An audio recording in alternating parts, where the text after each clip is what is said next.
오늘 같이 이제 고민을 해볼 사연은요, 도비님의 사연인데요. 같이 한번 읽어볼게요. 안녕하세요 상희님. 올려주신 영상들 다 너무 재밌게 보고 있는데 그 중에서도 고민 상담소에 제가 궁금한 내용들이 올라와서 특히나 관심 있게 보고 있습니다. 제가 최근에 하고 있는 고민도 공유하고 조언을 얻고 싶어요. 취업 준비를 하면서 디자인 에이전시와 공간 디자인은 경험해본 바 만족스럽지 못해 IT 스타트업의 브랜드 디자이너에 관심을 가지게 되었고, 한 스타트업 브랜드 디자이너로 취업했습니다. 회사에는 저 외에 선배 디자이너가 있었고, 그분 직무는 UI UX 디자이너지만 그래픽 전공을 하셨고 배울 점이 많고 좋은 분이라는 이야기를 하시네요. 그래서 그 다음 단락으로 넘어가면은 입사 후 사내 조직 변경이 생기셨다고 합니다. 원래 계셨던 사수분과는 이제 조직 개편이 있으면서 갈라지게 되신 거죠.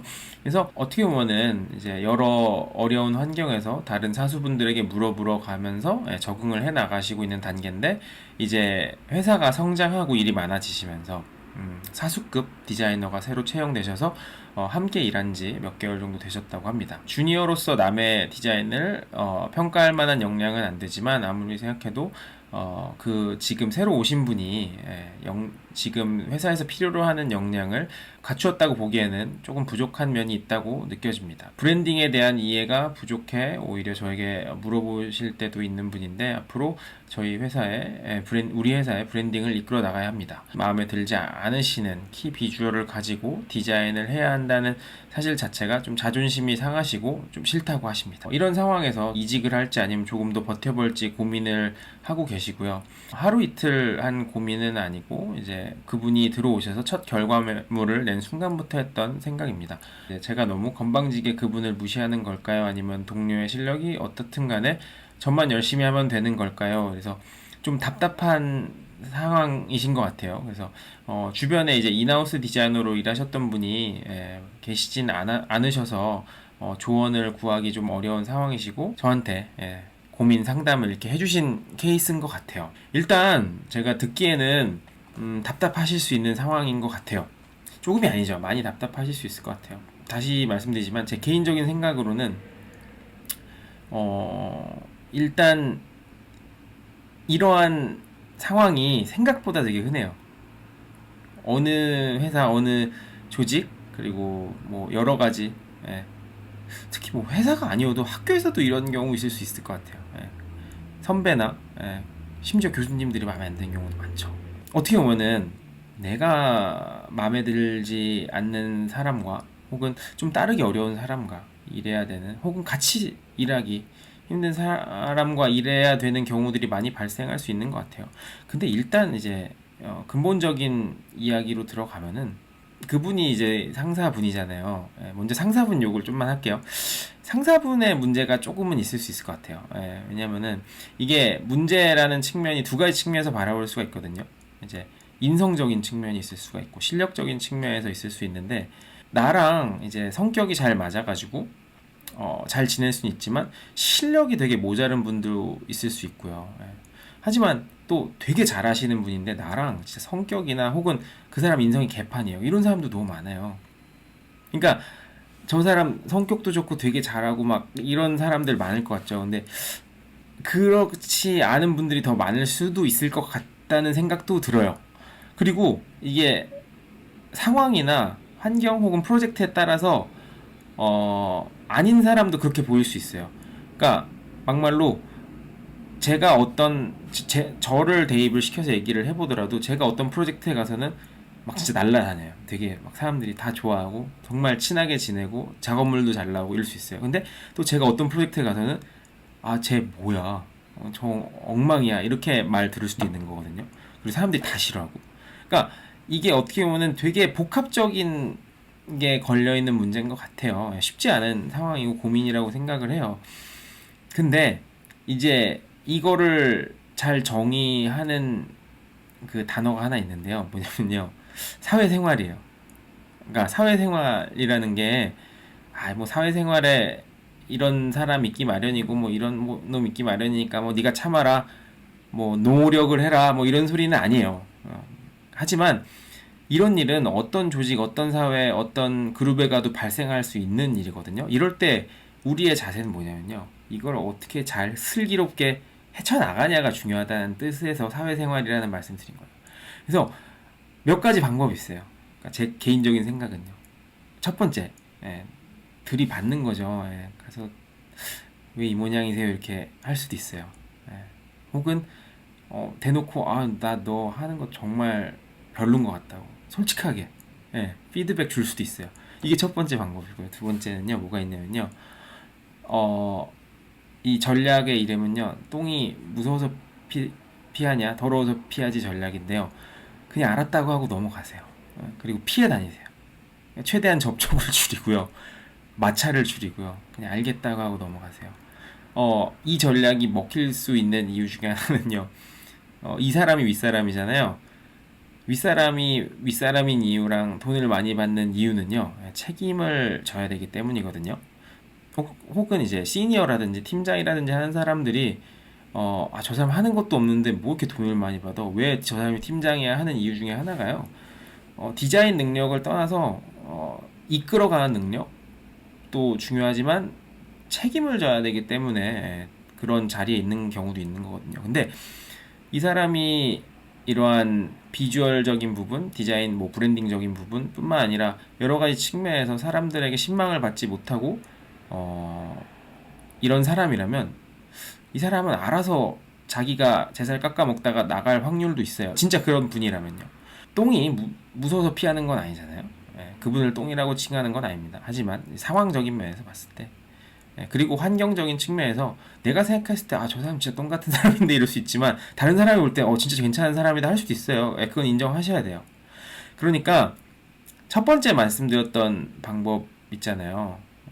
들이받는 거. 이건 일단 권장 사항은 아니고요. 제가 몇 번 해봤거든요.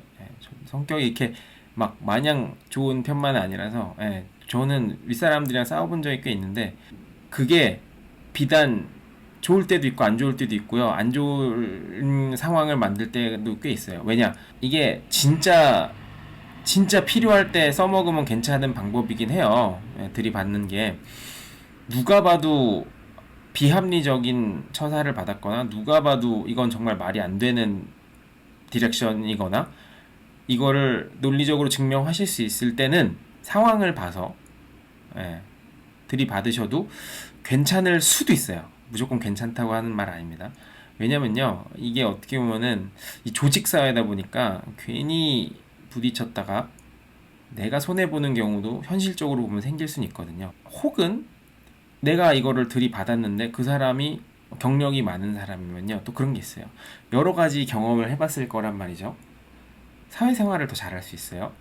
그래서 오히려 이 사람이 그걸 담아뒀다가 빅엿을 먹일 수도 있거든요. 근데 사회생활이라는 게 좀 잔인한 면이 있을 수 있어요. 그래서 무조건 안 좋은 상황이라고 해서 이거를 강력하게 불만을 드러내는 거는 저의 권장사항은 아닐 수 있어요. 하지만 말씀드렸다시피 이런 상황이 닥쳤는데 이건 정말 말이 안 된다, 그리고 내가 이걸 증명이 가능하다, 그러면은 한 번씩 사용하실 수 있을 것 같아요.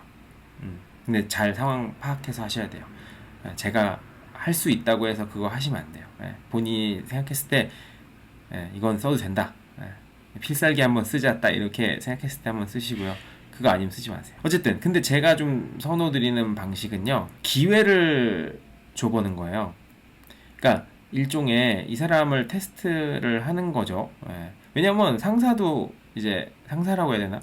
이제 팀원들 안에서도 이제 상하 관계가 있으니까 위에 사람이 밑에 사람을 테스트하는 경우도 있지만 밑에 사람이 위에 사람 테스트하는 경우도 있는 거거든요. 근데 밑에 사람이 위에 사람을 테스트해서 테스트를 통과하지 못하면 신망을 얻지 못하잖아요. 그러니까 본인이 생각했을 때 몇 가지 점에서 한번 합을 맞춰 보는 거예요. 내가 볼 때는 이 사람이랑 이런 이야기를 했고 이런 작업을 하고 이런 디렉션을 맞춰 봤는데 몇 번의 기회를 주다 보면은 새로운 면이 보일 수도 있잖아요. 매번 이런 생각이 드실 수도 있지만 또 장점이라는 게 있을 수도 있어요. 그러니까 장점이 없는 사람은 없거든요. 그리고 무조건 단점만 있는 사람도 없어요. 그러니까 몇 번 기회를 줘 보시고 정 안 된다 싶으면은 다시 한번 조금 더 위에 계신 분이랑 이야기를 해보고, 너무 세게 말씀하시는 건 또 아닌 것 같고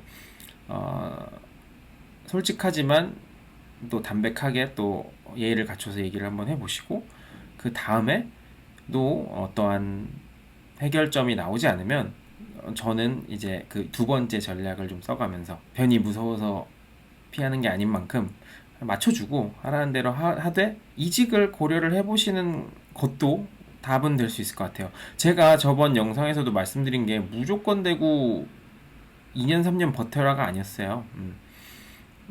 이제 나랑 잘 안 맞아도 이제 할만하면 버티는 거고, 근데 정말 할만하지 않다라는 판단이 드셨으면은 그때는 이제 고려를 하셔야죠. 근데 이직이라는 건요, 제 경험상 다 이직 준비하시고 나가셔야 되는 거예요. 아, 이거 때려치고 막 나 오늘 마음에 안 들어, 아 오늘 결판을 지어야겠어 하고 결판 지은 다음에 일기토 딱 뜨고 이제 나가는 거 아니에요. 그렇게 하시면 큰일 나요.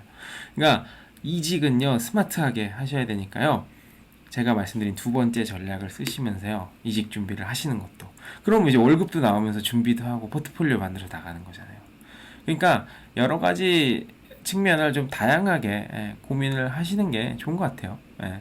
그래서 가장 추천드리지 않는 방법은 첫 번째, 바로 들이받는 거, 마음에 안 든다고, 이거 좋지 않아요. 잘못 썼다가 역풍을 맞으실 수 있습니다.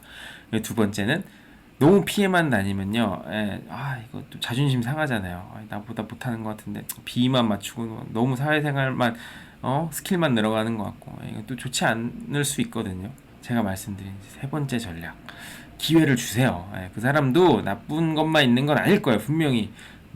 그 신이 불공평한 거지. 그러니까 너무 나쁜 것만 있으면, 그죠?